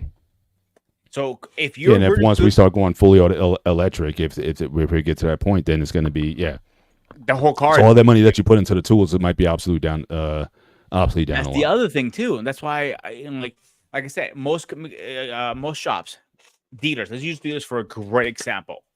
Dealers, they will need you to have at least the basics to start with. Like sometimes you don't have a tool. And you have to ask your guy next to you, like, hey, Jeff, John, whatever, can I borrow a tool? Yeah, right. Here you go. And you start working on it, like, but if he's out of the shop today, maybe he's on vacation or something, he's the only one has that tool, you're kind of screwed. And you're flat rate. Yeah. And what people don't know what flat rate is if the job pays for an hour, you do it under an hour, to say 45 minutes, take your job, you still get paid for the hour. That's how you make money in the dealership. Right. Versus a regular shop, you get paid hourly. Yeah. It's a lot of conditions in there. Like it sounds good and great. And it sounds like, oh, I can make a lot of money. After you pay all those tools, you're not. Trust me. Yeah. Okay. That might be, that might be an interesting case. But, certainly, plumbing, electrical, again, I don't know if the similar terms are there, but I know a lot of people are starting to move away from, again, just going to a traditional 4-year school, going to more technical schools, learning more technical skills, or like I said, what we used to have back in the day, craft skills. And are starting to make money with those craft skills. They still consider it cheap, and the fact that, again, such jobs, since they're still hands-on, they can't be outsourced. Again, anything that's software related, you always run that risk of being outsourced to someone else. But for those trade jobs or the jobs that require hands-on skills, I think those are coming back in waves because people are seeing, especially, they got the incentives now for, highway bills and things like that. They're looking for people who can do those type of jobs. So I think a lot of people are leaving the college option, I think in part because of that. Another thing we also have to consider is, again, the access to the education that those schools used to give you is essentially public. I mean, we have YouTube, right? I mean, there's a lot of things that I didn't know of in school, but now I can look it up on YouTube. So I'm going to pay college tuition to learn something that I can easily get online. Yeah. So I'll give you one example on a toolbox. Just an empty toolbox. You're looking at a little bit about almost $9,000. Just an empty toolbox. Think about it, man. Just an empty toolbox, and you got to fill it up. Exactly. Wow. So that's where I was going to. That like something like, okay, plumbing. I know some plumbers, they don't. When they first start out, the boss gives you the van or the tools, you're good. You're an apprentice for some time, right? Yes. Yeah. Electrician, same thing. They give you all the tools. You have a couple things you need, a drill, like a 3-10 screwdriver, something small, stuff like that. But the heavy stuff, they provide for you. But in a shop, the only heavy shit they're providing you is the lift and probably like some special tools like the lineman machine and stuff like that. But everything else is on you to have. Wow. Even gloves now, they require you to have gloves because you want to, when you get, hands dirty, you're not getting in the car. I mean, that makes sense. I just wasn't sure about the tool part. I thought those things were generally provided. So you definitely gave me an education on. The only place they're provided a few tools, if you go to like a Jiffy Lube, they're just doing oil changes. So there's not a lot of tools for an oil change. You need like a couple of screwdrivers, a couple of ratchets, a couple of this, couple of that, and it's nothing crazy. Maybe altogether, you could open a Jiffy Lube under probably $5,000 in tools. It's not a lot if you think about it. Right. Gotcha. Versus like if you go in more deep in the Snap-on website, it gets more.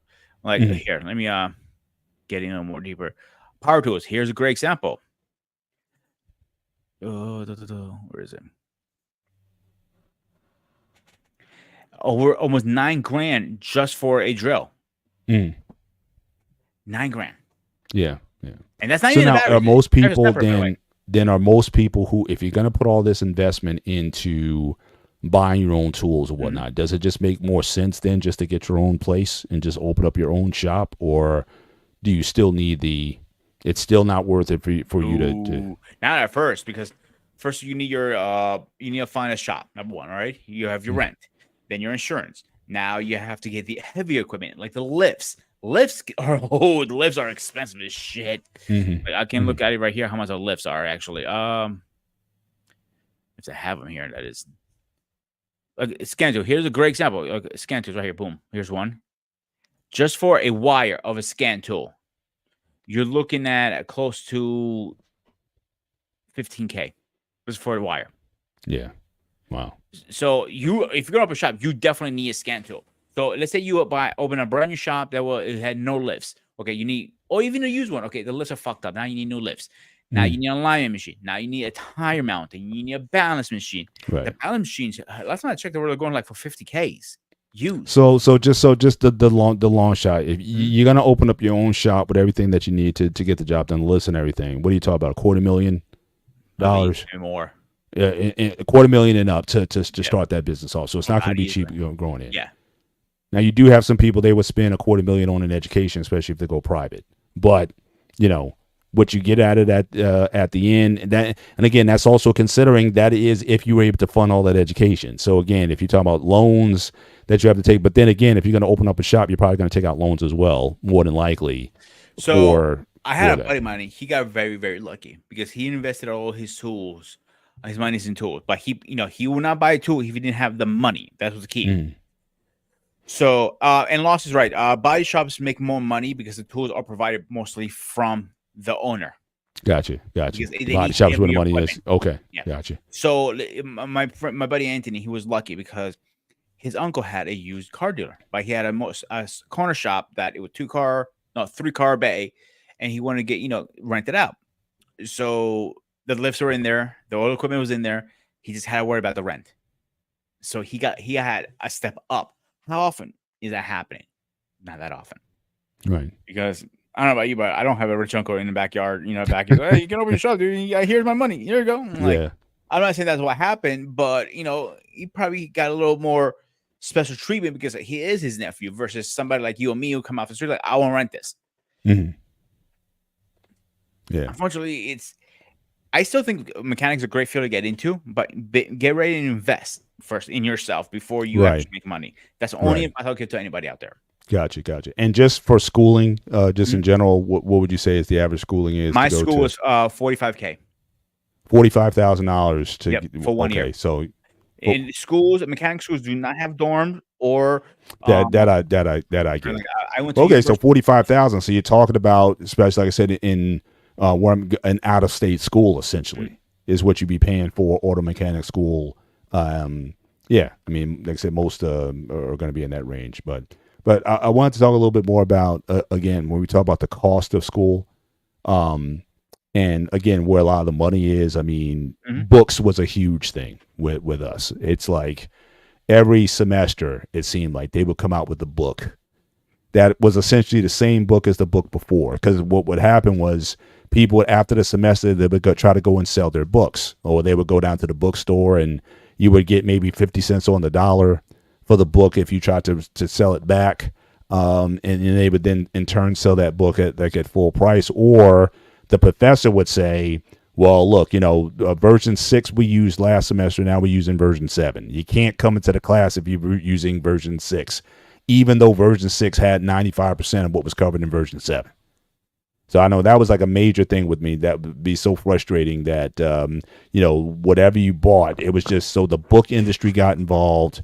And now the way they're building universities now, it's like, you have to have all these amenities if you want to attract students to your campus. I mean, the facilities, and they have, these rec centers and your dining halls. And it's like I said, when my daughters were going to Rutgers and New Brunswick, I mean, the dining halls was certainly on orders of magnitude better than while I was there. I mean, we used to have those chicken finger patties and back in the day and whatnot. Now they got gourmet stations. They got an Asian station. They got an Italian station. They got a burger station. They got, so it's they're giving you a lot of amenities now, but you're spending a lot more for it. But it's, there's also a public that's demanding these type of things, especially if you want to draw the best students to your university. There's a lot of things that have nothing necessarily to do with the education that is certainly driving up the cost of these schools as well. So because I worked in a couple of chow halls, most of them are pretty much the same. You have your pizza station, you have your burger station, you have your fingers, fries, those stuff are the same. Salad bar, deli, those are always the same. Mm-hmm. So you have some parts, the chef's table, and that's the special of the day. Yeah, they got the carving station. Guys carving, the prime rib and the... Yeah. But not all colleges do that. Keep in mind, the carving station depends on and stuff like that. Mm-hmm. So if most colleges, most chow halls is like $5 get in, is all you can eat. Mm-hmm. So people don't understand that $5 you get in, the universities pays the rest, whatever is difference in cost. Okay, no big deal because they make good enough money. And now keep that in mind. They have to find out to budget correctly. That's why different contracts, like Elmark, Sodexo, Compass Group, all those companies come in. They bid for lower. So when you bid low, you're getting very low quality food. That's the other problem people don't realize. Okay, so there's nutritional loss for that because they're getting the bargain basement stuff. So it's not always going to be good. Yeah. So let me ask you. So what's your overall sense then? Okay, so you don't have kids yet. My one, she just finished her third year, so she's got one more year left, and she's out. You're starting a family today. Are you even trying to open up, say, a 529, start saving for college?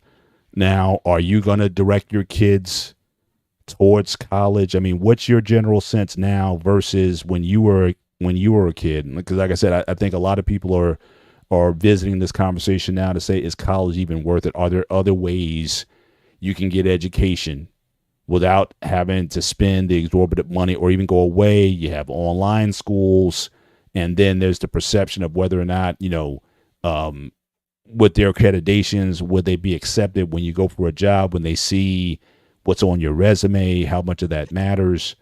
What is your general sense of higher education now versus when you were younger? So I can put this in two different ways. So do I think they need to eventually get some kind of education? Yes. I don't want them to go into like, oh, I'm going to be a mechanic. I learn on the field kind of thing. I want to be a chef like you. I can learn from you. No. I want you to learn from my mistakes, number one. All right. Mm-hmm. So by saying that, so if they want to go to, let's say, a Phoenix school that can get you your education in 6 months, I'm okay with that. Cool, great. You want to get an IT and do that, get you AA B plus certification? Yeah. Great, go for it, get it.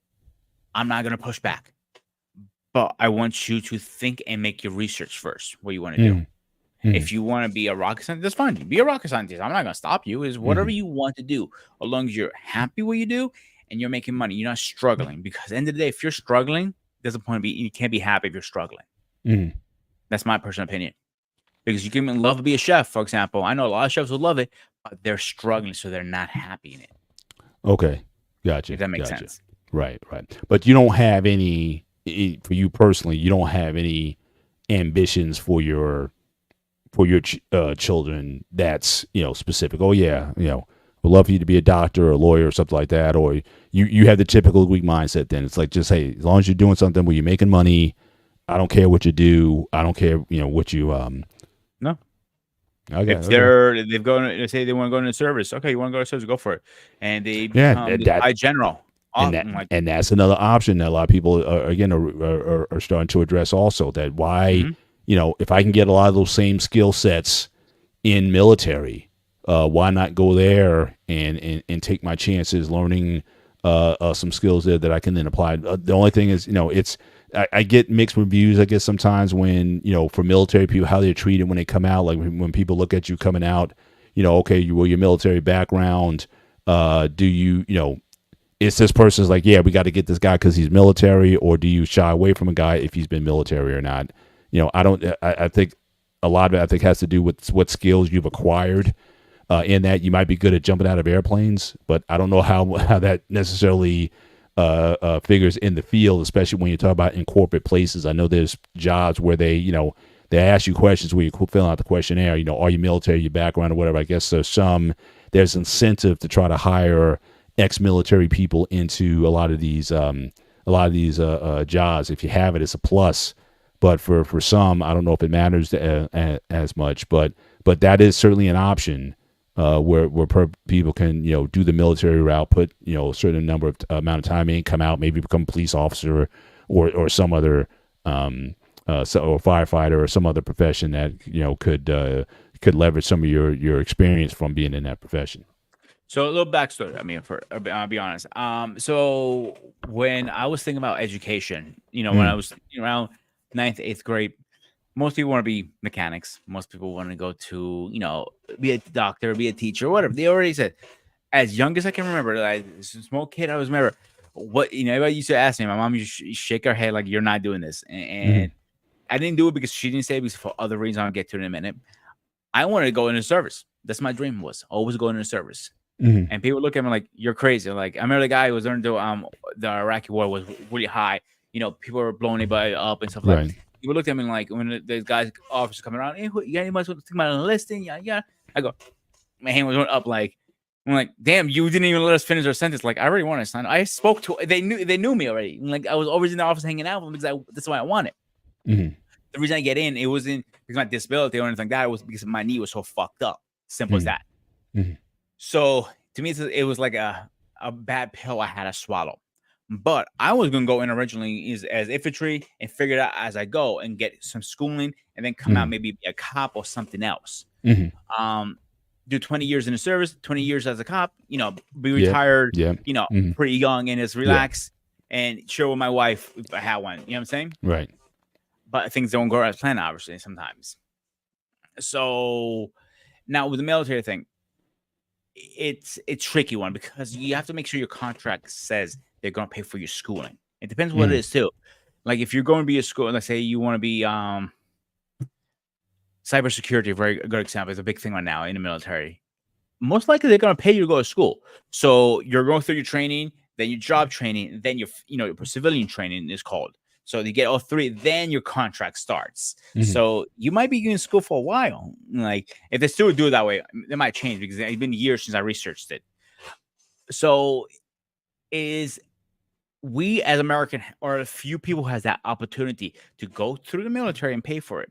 Like Greece, we don't have that option. We cannot go to any, go to service, say, hey, can you pay for my schooling? Because they look like, no, because you have to be drafted no matter what. So why are we going to be drafting you? You have to pay for your school. It makes no sense. Yeah. You have to come here anyway. Right. Joshua Jones said, look at one of the comments he said, I bet if we asked Mr. Bennett about the last IKEA he assembled he did for his wife, I bet he will never admit he didn't even look at the instructions. Now he's talking about books. So first of all, I did look. I always read the instructions for IKEA every time I build something from there, number one. And but again, as far as the books, again, if I can get away with school without books, I would love to do it. They didn't, but they force you to do it. They force you to buy the books at the premium price. So I didn't have a choice in that matter in terms of other instruction. It was a requirement. But yeah, if I could have did that without having to spend all that money on books that were obsolete as soon as the semester was over, yeah, I would have found a way around it. But yes, I do read my IKEA manuals. Ironically, my wife didn't always did, and that's why sometimes I would have to redo what she put together, because it's just like, why is there 6 or 7 bolts still that are missing that should have been put in there? It's funny you say that. And then I got to put it back together again. So when I started, I get the idea I want to be a mechanic. My dad took me to his friend. I was working with him and stuff like that. I remember doing the tools. I'm like, I have a bucket of bolts still. Like, I'm in Georgia. Is this supposed to be normal? Like, yeah, they just put extra bolts. Don't worry about it. Like, puts the goddamn taxi out. He worked on taxes in Europe. Right. Guys. And I go, I don't think it's supposed to be like that. Like, it runs. It's not shaking out of the car. Relevant. Like, the instant I'm bouncing, so you're good. Like, and he's one of the best mechanics in New York City, believe it or not. Right. I'm like, yeah, but we're missing bolts. That's every car, everything I ever worked on car. You always have 5 or 6 bolts. Like, where the fuck are these coming from, man? They're like shit. The car's shitting bulbs or something. I couldn't figure it out. Right. So it sounds like your wife has the same problem because of Yeah, shaking bullet syndrome. somewhat. It's like, yeah, I think one or two I can see, but six or seven, yeah, there might be something not quite structurally the structural integrity I may question a little bit. But as we wind down the show, I want to ask you a question before moving sure thing, forward. go for So, it. okay, I Yep. remember you said before earlier that you have to have good communication structure. Like, you have reading and spelling has to be a very strong point for people from overseas. But don't they have programs for that nowadays, like Dragon and so on? To help? Well again, that's one of the things we may have to consider. If you're going to have AI and you're going to have Chat GPT essentially saying, you just tell them, hey, I need a requirement based on this, you feed them some information, they spit out like a perfect requirement. That might be something that would affect someone's relevance in the field. I think almost year to year you have to take the position of, again, what's relevant, what's trending. Are my skills going to be relevant in the next 2 or 3 years? And if they're not, then what am I going to do next? Can I still have some room to go into another area? Hopefully, what you've acquired in this whole time is a thought process that allows you to learn things and learn them quickly. It's not like you have to start all over, but you have a platform based on what you know to then learn additional things. But that's always going to be a risk in this new time. We don't know where AI is going. Even schools. I mean, think about places where you have to have entrance exams or essays, and people have to write. Like, okay, write us a 500-word essay about why you want to come to school or why you want to study this or something about yourself.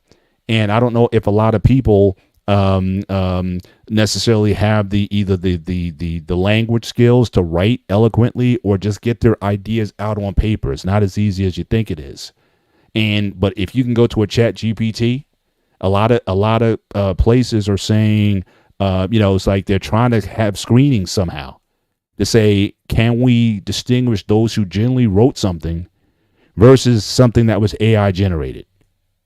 And that is becoming harder to decipher. And I think that's why they want more people, I guess, in the field to see if you can make that distinction between someone's actual work. You have an essay to write for a term paper or something. Again, how do you know this wasn't just AI generated? That's becoming harder for teachers to even be able to break down and understand. I think it's going to get harder. I think as time goes on, how do you really distinguish fact from fiction when it comes to people and how they represent themselves? Personally, Yeah. I think it'd be very hard to, if I'm like, somebody's writing me a report for X, Y, and Z as their project manager. I couldn't even tell the difference from Chat GBT versus you, Right. because they're both are written out. That's all that matters at the end of the day. I wouldn't. Well, again, I think in a corporate setting, I think it's a little bit different because corporate, I don't think necessarily matters. Corporate's like, look, just get it done. You know what I'm saying? It's like, we need a result. We need this fast. In fact, if a Chat GPT can do it faster, then maybe we don't need you. we could just get somebody else to do it. But I'm talking from an educational point of view. If you're talking about screening for enrollment, you're trying to find the smart ones. You're trying to find the ones that would best fit your program and fit the culture of your university. How do you know who's real and how do you know who's not? I'm saying that's an issue, sir, in terms of enrollment or in terms of the academics. You want people, you would like to think. I mean, there's always been cheating. There's always been stealing and people writing papers and doing work. That's always been there, But you don't want that necessarily in mass. And if young people get more have more knowledge of using these tools to create results, it's going to make it harder. I think for universities to be able to distinguish. So, and I think so. You're always trying to. I know the daughter. She just took her. Her MCAT for med school. And they're so strict about everything. Like, you take a 15-minute break, they literally pat you down as you're coming in and coming out. If you go to the bathroom and come back, they pat you down again. You come back in. It's like it is very strict when taking this, because again, the fear of cheating or using any kind of tools or technology to use to try to make sure that people are legit, like they've studied, you've done your stuff, versus relying on someone else to do it for you. So they're very strict about that. Phone, forget it. Your phone is left outside. They put it in a locker or something. You're not supposed to have anything going into the room with you when you're taking these when you're taking these tests. So it's definitely, that's I think that your question, I think, is a valid one in terms of where this is going, and are they going to are they going to Josh is getting me again. He says smart ones. Why are we educating the smart ones? It's the dumbest we should be concerned about. Possibly. Depends on the field. I don't know if I want. I don't know if I want a dumb. I don't know if I want a dumb surgeon, but we'll but I definitely think certainly making sure that people have access to to earn a living. I think is important. But does everyone need to go to college for that? I think those are conversations that a lot of families are having. And to say, look, if you're going to spend all that money in a 529 or whatever it is, if you get it to six figures by the time the kid turns 18, there's some questions that need to be asked. Look, you can go to school and learn this or whatever, or you can go to a tech school or a trade school or do something else. But I think people need to be a lot more conscious of making these cost analysis decisions on whether or not what's the best path forward based on your interests, more so than your interests. In fact, and I will agree with Joshua on, and he's been saying this all night. It's like, the idea of who cares if you're happy or not. Yeah, I think that's something that you can't just always factor that into what makes you happy. I think you do what's required. I totally agree. You do what's required to take care of yourself, and I think your first responsibility as an adult is to be able to take care of yourself and to live independently. I think that's something I think every person should strive for. And so again, if you're going to go to school and learn art history, and you can barely get a job with that, I think that's a waste of an education. I just do. So if my kids came to me and saying, I want to study this, and I didn't see what the future of that's going to be, I would be questioning your decision on, and especially I'll be questioning whether or not I was going to fund that or not. So again, we're definitely going to have that discussion. I think with newer generations, like I said, I'm almost done. I got I got a year left. And I'll be out of that process. So if they want to get higher education than that, then they're on their own at that point. But I got them through their bachelor's degrees. But I think for younger families, they have to have that conversation. So as a chef, be straight up, I'm not happy half the time. I love cooking for my friends. I love cooking for people I know. All right, but when you're cooking for some dumbass who tells you this is not a medium steak, and he's slamming it against the table. And I know, dude, that's a perfect medium steak. He's trying to tell you how to cook, and he's never been a professional in the kitchen. It gets frustrating. That's why you see a lot of chefs. They drink like a mule, they smoke like a mule, or they're angry as a fucking Terran, or all three, because they're not happy. Usually, it's really rare when you find a chef who's happy. I have met one chef, Terrence. Shout out to him if he's watching. And I looked at him. I'm like, dude, I'm like, did you go to the military? Did you want like he goes, simple. He goes, I'm a New York guy. And he goes, I asked him to rephrase that. He goes, I'm a New Yorker with a black mother who will beat my ass if I talk back. I go, okay, so you never went to the military? Like, nope. Most respectful chef. Don't get me wrong. We went up. We almost at our blows. Like we were like literally at each other's throat. We were like, I was nose to nose, some bending and like screaming at each other. And 10 minutes later, he goes, "Fucking Greg is right." And he's running back and forth. I'm going, I told you so. I'm sitting back, cross. I'm laughing, like I'm bragging now. But my point is trying to get to is not a lot of people I'm talking about my field, okay, are happy. I know other fields, like people like it's a paycheck and they care about providing for their family, and there's nothing wrong with that. Exactly. The second point I want to get to is I literally had the same conversation we're having tonight 2-3 years ago with my best friend's brother. He is in a point in his life like he doesn't know what he wants. He loves gaming, but I don't think going for programming or something like that in his cup of tea for him, because the guy can't stand still for too long. And you need to be able to sit down for hours if you're programming.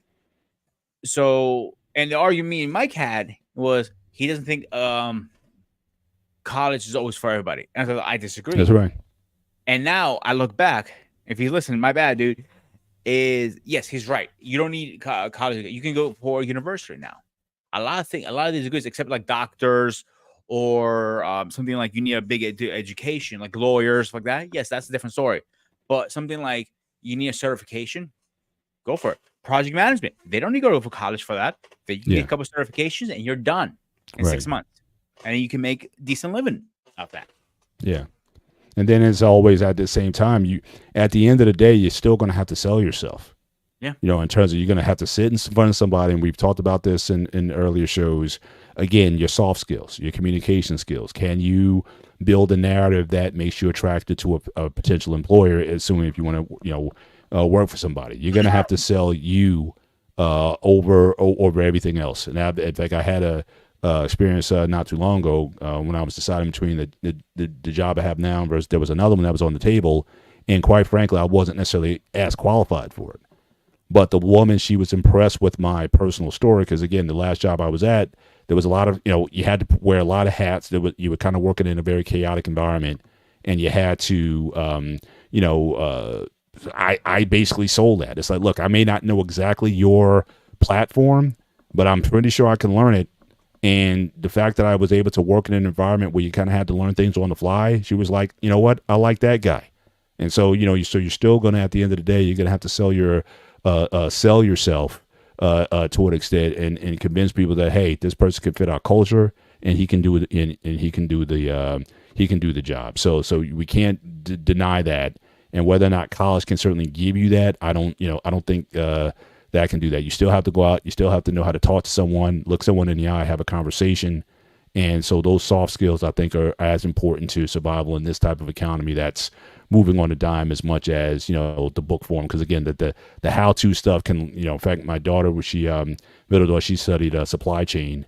And the guy said straight up, by the time you finish this 4-year education, what we're learning here will probably be obsolete by the time you get out. He was just pretty transparent about that. Facts.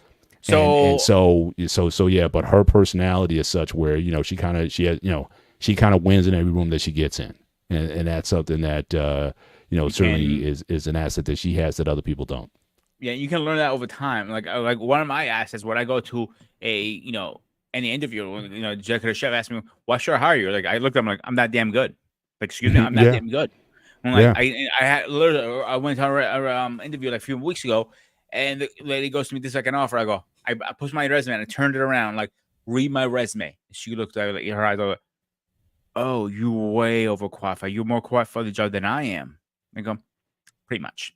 So that's why I can demand the numbers I demand. You know what I'm saying? Yeah, exactly. So it's the same thing with you. And like, you've been doing this for. Yeah, you have to have a confidence. You have to have a belief in yourself. And again, at the end of the day, a lot of these are human decisions that people are making. And, there's obviously, it's going to be informed on some information about you, where you work, where you went to school, your qualifications. But at the same time, it's about you. And some people is like, you know what? I was going to hire this person, but I got such a vibe with you, I'm picking you. You just can't explain that. Like, everyone talks about this merit-based or meritocracy. Sometimes it's not just about merit. Sometimes it's about you just being the person that person wants. It can be subjective, and those are realities that we need to learn to live with. But before we close out, I have one more question before we close out. But I want to give some shout out to the chat again. Thank you guys so much for being with us tonight. Certainly shout out to Marcus Antonio Castillo. Thank you for joining us. M. Constantin, thank you for stopping through. Again, Actual King Smith, appreciate you coming through tonight. Information Man, as always, he's always dropping through and seeing us. That means a lot to us because we know the grind that you put in for your show, so we appreciate it when you come in. Lost in Translation, brother, I mean, you're the voice of the BMU network, man. I mean, the way you set the tone in these conversations and whatnot, it's always an honor to share the stage with you, and the tone that you set in these places. Really appreciate that value that you add to this network. So again, thank you so much for stopping through. Prime Sports Media, much respect for you also stopping through tonight. Appreciate you coming in. And my man Anton from New Jersey, I was waiting for you to come in. Greetings and salutations to you also. Definitely appreciate you stopping through as well. Yes, Jersey is a matter of fact. And now, see, that's right. Jersey, stand up. That's right. I love my state. So yeah, definitely Jersey standing up tonight. Really appreciate you guys. But the last thing I want to kind of close the show out with tonight, everything that we said about college, when I can say honestly for myself, college was a very instrumental to my life. Just given the background that I came from, dysfunctional home or whatnot, college was really the first time I was able to live somewhat independently. Really didn't have a knowledge of myself very much. I found a brotherhood that was there, and the things that we were able to do on the university that went above and beyond the classroom. The social activism that we were involved with, the mindset and the attitude that we developed, that because all of us were like first generation, meaning we were the first ones in our families to either go to college, certainly a 4-year college. I mean, we had maybe siblings or people who went to like a 2-year college or community college or something, but we were to be at Rutgers for 4 years was like a big deal. So when we graduated, our families were just like, wow, we have a Rutgers graduate. That meant something to the legacies of our families, because nobody had done that prior. And so just being in that environment, it definitely allowed me to grow up. It definitely allowed me to, become a better version of myself. And a lot of those guys who I went to school with, we're still tight today after 30-something years. We're still close. We get together at least once a year with guys. Sometimes we get together, unfortunately, because some of the brothers have passed on.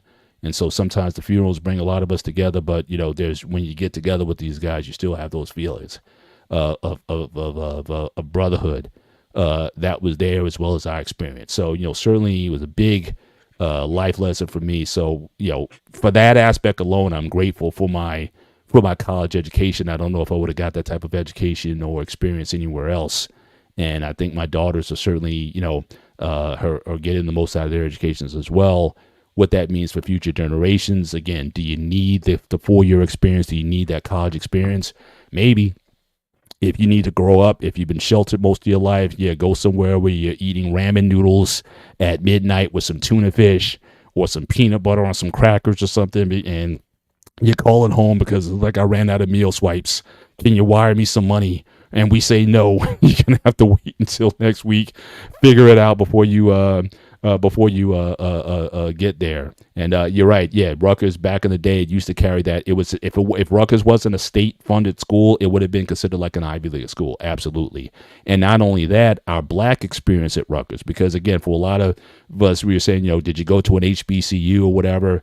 And back in the day, in the late 80s and 90s, we felt like we were at an HBCU in terms of the vibe there and the experiences and the things that we were advocating for back then. And again, it was just an integral part of my life. So Grumman, just on your end, just your educational journey. I know the places that you've been, you didn't necessarily go to or graduate from a traditional college university per se, but just your experience around a university. Is there anything that you would take from your experience around a university that you think is useful for a young person who may be considering that in 2024? I don't want to necessarily paint a dark picture. I just think people need to be wiser in the decisions that they're making. I want to say one thing before I get into that. The experience, like the brotherhood of the sorority, I wish we had that in my college, because that's the one thing I did miss out because I didn't got a chance. Mm-hmm. So if you do have a chance to go to college, whoever's watching it, definitely go and definitely join a sorority, because you're going to have the brotherhood is always going to be there no matter what. I know a lot of guys are in it and they love it. So with my college is a little unique because it was more a technical school, but there was a college credit. So we were graded in 3 different ways: our mechanic schools, our paperwork, and our professionalism. I came in credit; they came in most professionalism ever, because if you leave early, you guys strike. If your beer's not trimmed, like certain angle, certain length, they literally take the measuring tape. And like back then, I didn't have the long beard. I'll be getting striked right and left, but I have about that. Like even the hair, like long hair in the shop is actually a hazard because you can catch on fire. Mm-hmm. So anyway, what I learned from my take back from that was everything is monitored through everything from your employee. You think they're not watching? They're watching. Yeah. How are you putting that together? Why are you doing this? Why are you taking a break at this time? Why are you doing that? They watch everything. So be mindful when you're working. Yeah. That's one thing I took back. That's why I'm wearing. And half of it is because of my parents. I'm not gonna lie, because both my parents are hard-headed, mule working people, and I got that from them. To be honest with you, excuse me. So I'm still gonna that between the school and my parents. Nothing will ever stop me. I'll put it this way: if you can get that man saying, the world's the limits. Absolutely. Well, again, thank you once again for joining us tonight. Now, again, just program reminder: next week is our call-in show or our smoke show. So again, I know a lot of you guys have been out there, have been following us all this time. Now you get your shot at us next week, the 19th. So again, come on time, so you get more space on the on the platform. You just want to come in, say your piece, and get out, fine. If you want to hang out with us for a little bit and talk over some things, certainly we welcome the conversation. And certainly I'm looking forward to that show. But again, we appreciate the support that we've gotten from the BU Network. And just to reiterate again, we appreciate you guys coming in. Again, consider supporting the BMU Network. Again, we offer essentially programming almost every day of the week, and certainly help this platform grow, and so that we can offer more quality content to the masses. But with that, again, Grooming, any last words before we close this thing out? Should we get cigars next week? I don't smoke. You don't have to smoke. I'm a teetotaler. I don't. Maybe a lollipop. How about that? Remember Kojak? But I already got the bald head, so I'll be like Kojak. I'll be like Telly Savalas. I'll have the lollipop in my mouth. I'll have it. You can stop it. Who loves you, baby? I'm just saying, a cigar, if we're gonna call it a smoke shop, we gotta have like the whole cigar, I'm saying people gonna be bringing the fire to us. They coming after us. So I'm just saying, if anything, I might wear a fire suit because folks gonna be bringing the fire next week. So hopefully, we'll be prepared for that. But with that, again, for all of you, enjoy your work week. Again, thank you so much for joining us again. We'll see you next week, God willing, on the gray area. I am Mr. Bennett. He is Grooming in Reviews, a.k.a. the Ghost of Sparta, a.k.a. Peter, a.k.a. You guys have a great week. Take care. God bless. We'll see you next time.